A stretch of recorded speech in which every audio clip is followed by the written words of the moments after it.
Olá, meus amores. Então, a nossa aula de hoje de língua portuguesa será sobre sinais de pontuações.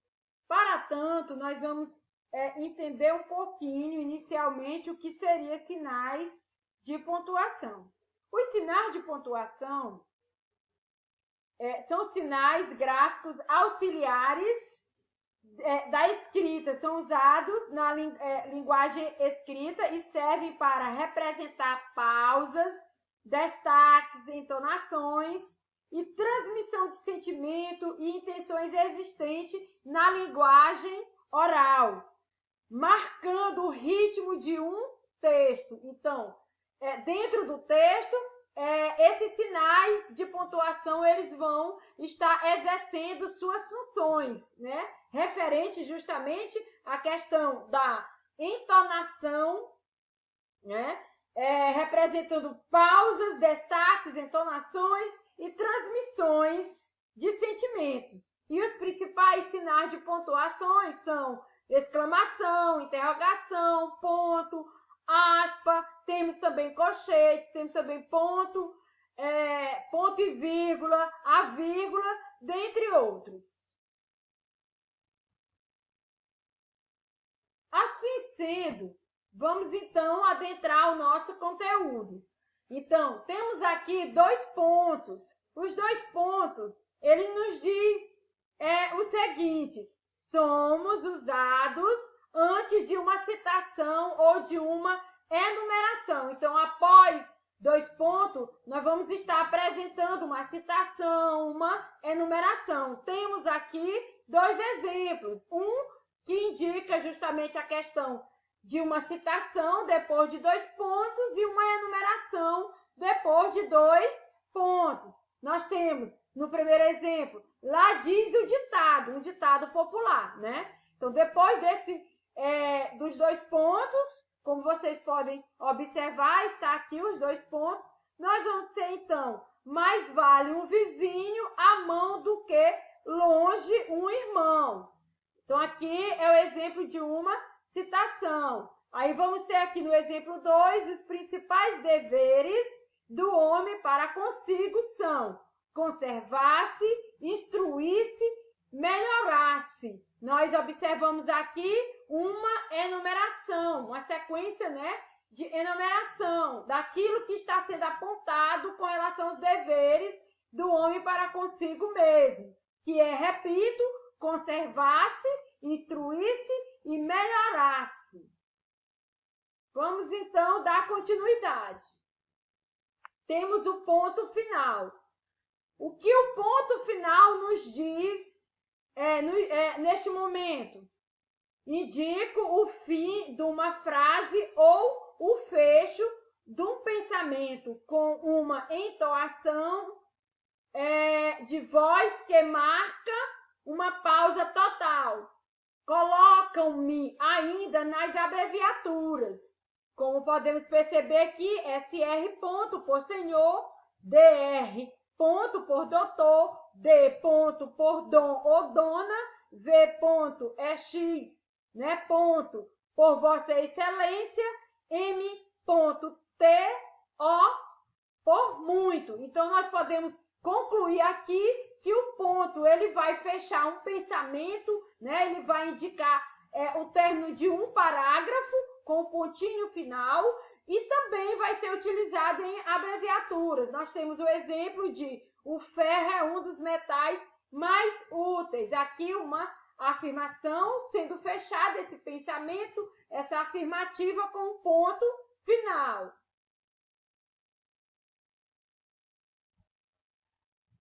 Então, temos o ponto e vírgula. O ponto e vírgula aqui diz o seguinte: usam-me para separar orações coordenadas, obrigo a uma pausa, mas não termino a frase. Olha o exemplo. O ar das montanhas é esplêndido para os doentes, mas em Portugal poucos podem aproveitá-lo, principalmente por falta de comodidades e boas estradas de acesso. Nós observamos aqui uma pausa maior que a vírgula, né, que é aquela pausa indicada pela vírgula, mas a gente observa aqui que o ar das montanhas é esplêndido para os doentes. Nós observamos que a oração continua, né? Está esse ponto e vírgula nos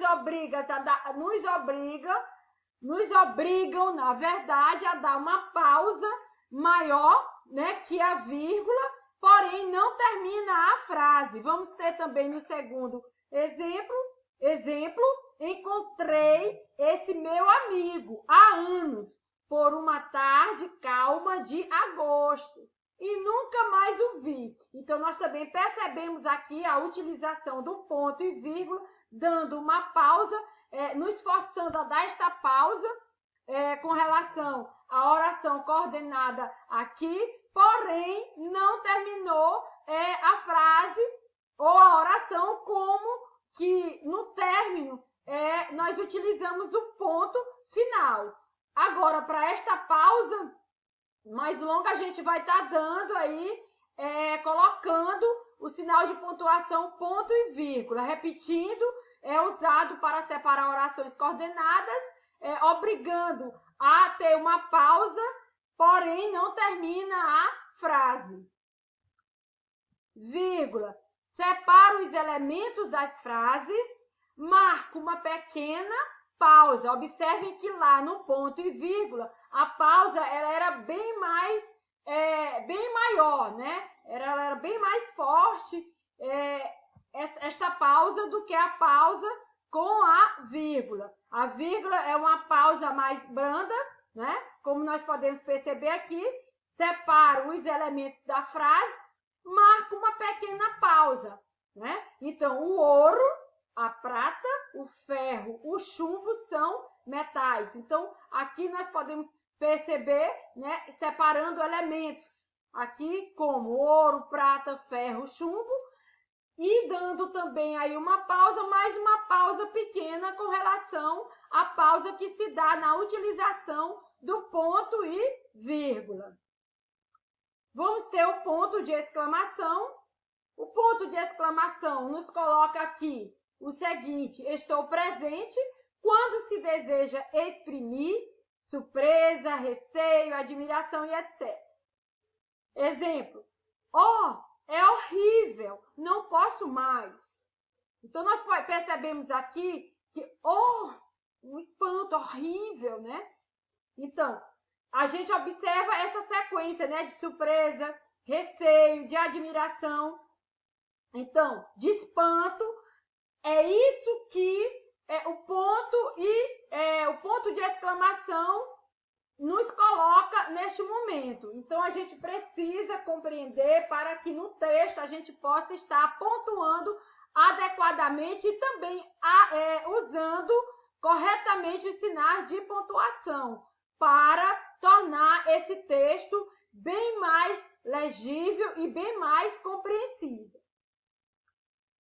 Ponto de interrogação. Sirvo para fazer perguntas. Exemplo: como te chamas? Está bem claro, bem explicativo aqui, que o ponto de interrogação é utilizado para se fazer questionamentos, podemos assim melhor dizer, para se fazer perguntas, como é colocado aqui. Reticências.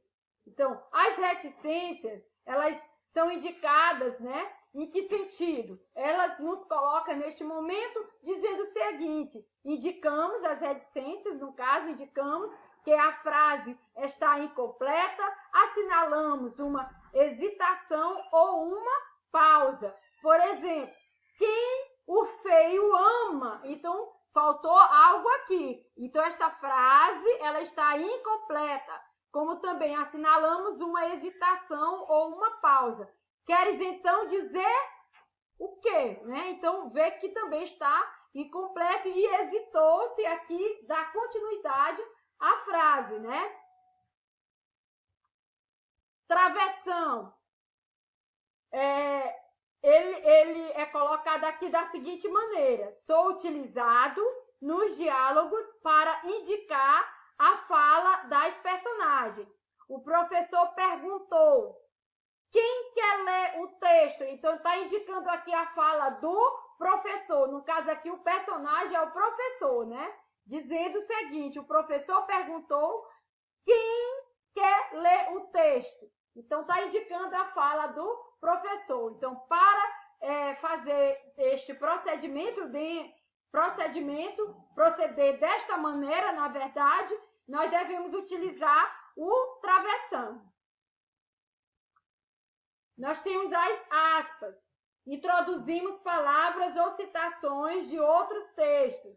Exemplo, diz-me com quem andas e dir-te-ei as manhãs que tens. Disse Camões. Então, está utilizando aqui uma citação de Camões e esta citação está entre aspas. Parênteses. Servimos para separar palavras ou frases que se dispersam, mas que explicam ou esclarecem um assunto. Exemplo, o pai, é bom dizê-lo, não ficou satisfeito com a notícia. Então, aqui neste exemplo está bastante claro essa questão aqui, né? De dizer justamente que servimos para separar palavras ou frases que se dispersam, mas que explicam e esclarecem um assunto. Então, o pai, é bom dizer, está esclarecendo, né? Que é bom dizer, não ficou satisfeito com a notícia, esclarecendo que o pai não ficou satisfeito com a notícia. Então, está bem claro também essa questão teórica do que seja o parêntese e do que, né, ou para que usamos os parênteses. A função dos sinais de pontuação. Vou ler esse texto aqui rapidinho para vocês, tá? E aí que fique para a reflexão de vocês. Diálogo entre sinais. O ponto final, o ponto de exclamação, o ponto de interrogação e a vírgula encontram-se no texto onde estavam a trabalhar. Olá, disseram todos em conjunto. Iam começar a trabalhar. Quando o ponto de exclamação disse, eu, ponto de exclamação, ponho as pessoas admiradas com o meu charme. Eu, ponto de interrogação, faço as pessoas perguntar, será que sou um astronauta? Explicou o ponto de interrogação. Eu, vírgula, faço as pessoas darem tempo para pensarem melhor e para respirarem quando leem. Por último, o ponto final disse, eu sou o ponto final, sirvo para dar fim às vossas frases. Então, aqui esse texto é de Rita Carvalho Alves, que vocês possam, né, estar refletindo que aqui de maneira dinâmica, nesse texto é colocado a função de cada ponto aqui utilizado, pontos de sinais de pontuação, os pontos, né, de pontuação e sinais de pontuações são utilizados aqui adequadamente, tanto na escrita, como também no sentido da leitura e da interpretação. Então, aqui é um texto dinâmico que nos coloca exatamente a função que os sinais de pontuação exercem dentro de um texto, tanto na questão prática, que é a escrita, como na questão interpretativa e reflexiva. Então, um forte abraço, espero que todos tenham compreendido de maneira dinâmica a utilização, aonde devemos estar utilizando os sinais de pontuação e automaticamente suas funções que vão estar sendo exercidas dentro de um texto.